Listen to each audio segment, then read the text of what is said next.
Praise the Lord. இயேசு கிறிஸ்துவின் நாமத்தினால உங்களுக்கு அன்பின் வாழ்த்துக்கள். புனித வெள்ளி அன்னைக்கு உங்களை பார்ப்பது எனக்கு மிகுந்த மகிழ்ச்சி தருகிறது. இந்த நாளிலும் கூட இயேசு கிறிஸ்து நம்முடைய பாவங்களுக்காக சிலுவைக்கு கடந்து போன ஒரு நாள், அதுதான் புனித வெள்ளி இல்லையா? இன்னைக்கும் கூட ஆண்டவர் நமக்கு நல்ல ஒரு வசனத்தை காண்பிக்கிறார். பிரியமான ஜனமே, வேத புத்தகத்தை திருப்பிக் கொள்ளலாம். ஏசாயாவின் புஸ்தகம் 53ஆம் அதிகாரம் 4ஆம் வசனம் முதல் 3 வரியை நான் வாசிக்கிற பைபிள்ல கவனிச்சு பாருங்க. மெய்யாகவே அவர் நம்முடைய பாடுகளை ஏற்றுக்கொண்டு நம்முடைய துக்கங்களை சுமந்தார். உண்மைதான் இல்லையா?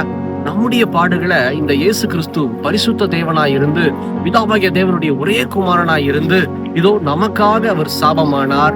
நம்முடைய எல்லா அக்கிரமங்களையும் அவர் ஏற்றுக்கொண்டிருக்கிறார். இன்னும் கூட வசனம் சொல்லுகிறது பாருங்க. அதே ஏசாயா 53ஆம் அதிகாரம் 5ஆம் வசனத்தையும் வாசிக்கிற நல்லா கவனிச்சு பாருங்க. நம்முடைய மீறுதல்கள் நிமித்தம் அவர் காயப்பட்டு, நம்முடைய அக்கிரமங்களின் நிமித்தம் அவர் நொறுக்கப்பட்டார். நமக்கு சமாதானத்தை உண்டு கொண்டும் ஆக்கினி அவர் மேல் வந்தது. நம்முடைய பாவம், நம்ம செய்த மீறுதல்கள், அதெல்லாமே அவர் மேல சாய்ந்தார். ஏன் இந்த சம்பவம் நடந்தது அப்படின்னா, ஆதி நாட்கள்ல பாருங்க, ஆதியாகமத்துல நோவாவின் நாட்கள்ல பாவம் பெருகின போது கர்த்தர் உலகத்தையே அழித்து போட்டார்.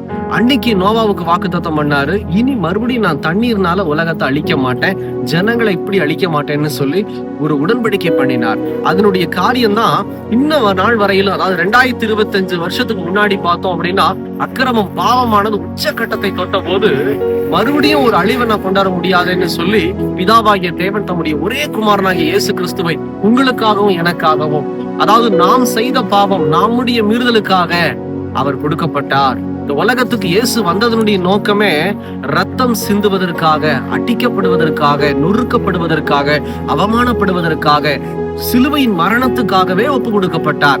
அதுக்கப்புறம் 3ஆம் நாளில இயேசு உயிரோடு எழுப்பினார். அப்ப இன்னைக்கு நம்ம தெரிந்து கொள்ளலாம் பிரியமான ஜனமே, இன்னைக்கு சர்வ சாதாரணமான ஒரு நாள் அல்ல.